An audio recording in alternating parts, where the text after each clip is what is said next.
Hey everybody, it's Natural Juan back again for another video. This time around though, we're just going to go back to telling stories instead of doing another lore video. And yep, this is a story involving a night hag, but at least for this one, I'm not entirely sure what this thing is. Anyway, before we begin properly, I'd like to invite you all to subscribe to my channel and hit that bell for notifications if you'd like more content like this. Big shout out too to Mr. Jonathan Green, my patron in Patreon. If you would also like to support my channel and what I do here, you'll find my Patreon, PayPal, and Gcash information in the description below. This story is not about the night hag per se, but it's a spooky story nonetheless that I think deserves a bit of limelight. I'm also telling the story of an old friend who became a police officer who was present in the relief efforts for Tacloban after Typhoon Haiyan reduced the place to rubble. Like the story of the cursed blanket, this story was first written in Tagalog or Filipino, and I was asked to translate, rewrite, and narrate this story to all of you. I was asked to change the names of the people and some of the places involved for the sake of privacy and avoiding controversy. Hi Juan, it's been a long time. I write this story to you now that I know you're starting to make a name for yourself on YouTube. I knew I had it in you, dude. I always did. I mean, sure, you don't have 1,000 followers just yet, but that'll come in time. That I assure you. Anyway, this story is not really my story, but that of two boys we rescued in Tacloban after the storm. Now, their story is hard to believe. Very hard to believe, and as a cop, I'm not allowed to believe in such fanciful tales. Still, there's a part of me that thinks maybe at least some of it was true, if not all. Rory, age 15, and Rick, age 12, were two of the countless street children or homeless children in Tacloban before Typhoon Haiyan struck. They got by day to day collecting glass or plastic containers from garbage cans and selling them off for recycling. What passed as their home was a little wooden cart that they could push along on the roads when they needed to move. Rory was pretty much an orphan at this point. His father seems to have simply disappeared from his life, and his mother died of sickness at least 2 years prior. No one in his family wanted him, so on the streets he ended up. Rick, on the other hand, was a runaway, and his own parents planned on using him for some nasty stuff that I don't want to fully describe here. To put it simply, his parents intended to make money off of his suffering, which, to this day, makes my blood boil. When the storm hit, the two of them took shelter beneath the eaves of a church.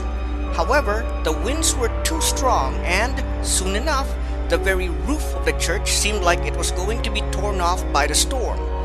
Realizing that they had to leave before the church fell on them, the boys ran off, leaving their cart behind with no real plan or even a guess at where they were going next.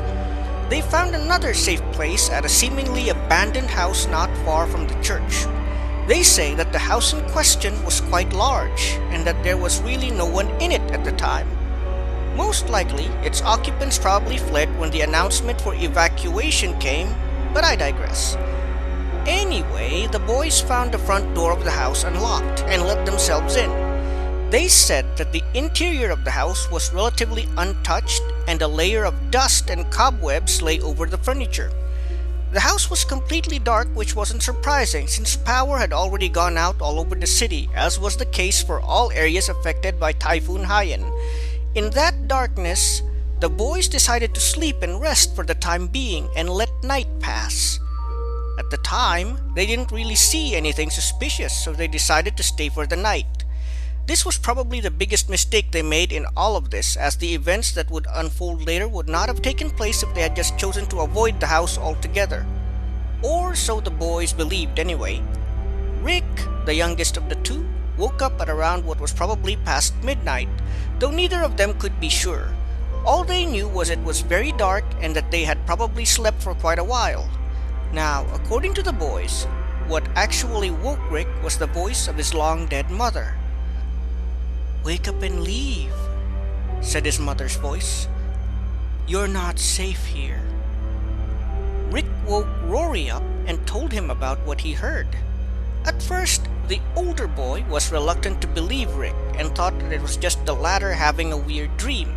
As a matter of fact, he was planning to stay in the pristine house until the owners got back and ran them out. That was, of course, until he saw the figure atop the staircase of the house.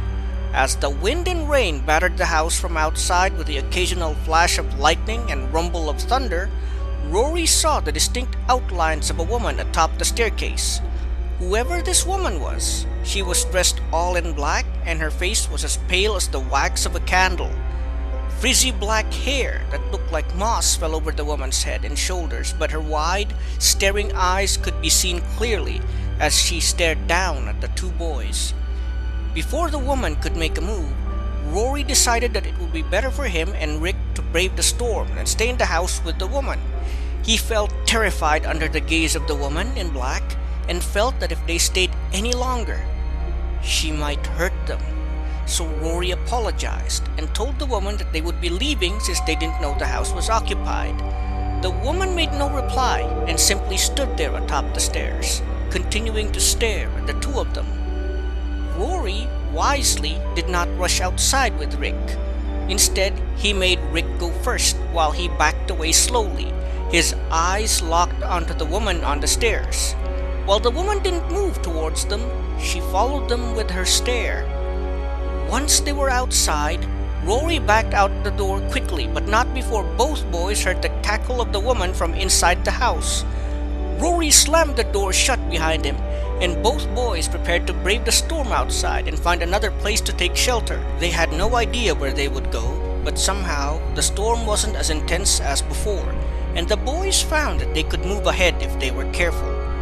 While terrified, the boys made their way through the darkness and rubble of Tacloban. Thankfully, Typhoon Haiyan had already left and the wind and rain were minimal. Their trek through the ruined buildings and lightless streets of Tacloban was rough, but at least they didn't have to worry about flying sheets of metal or any projectiles that could kill them. Before the sun rose, the boys found shelter in the ruins of a store that was mostly still intact. They found some canned food in the store, the kind that had a pull tab that lets you open them easily. They ate some of the food they found and put away the rest in a plastic bag that they found in the same store, saving it for later. When dawn came, Rory and Rick decided to head for a nearby shelter with other people, as there was likely more food there and at least they'd be safe. And it was how they found our refugee camp. That said, their ordeal was far from over, as it seemed that the woman from the house followed and visited them at night. I will tell you about this and more when I have more time to write and details to share. As you know, the life of a cop can be really demanding, especially when there's a lot you need to be responsible for. You know the stories about dirty cops in the Philippines. I know that just about everyone does. But I want you to know that we did what we could for those boys when things got really bad. I know it's not enough to make up for everything that happened and everything that would happen later on, but I want you and everyone else to know that we tried. We really did.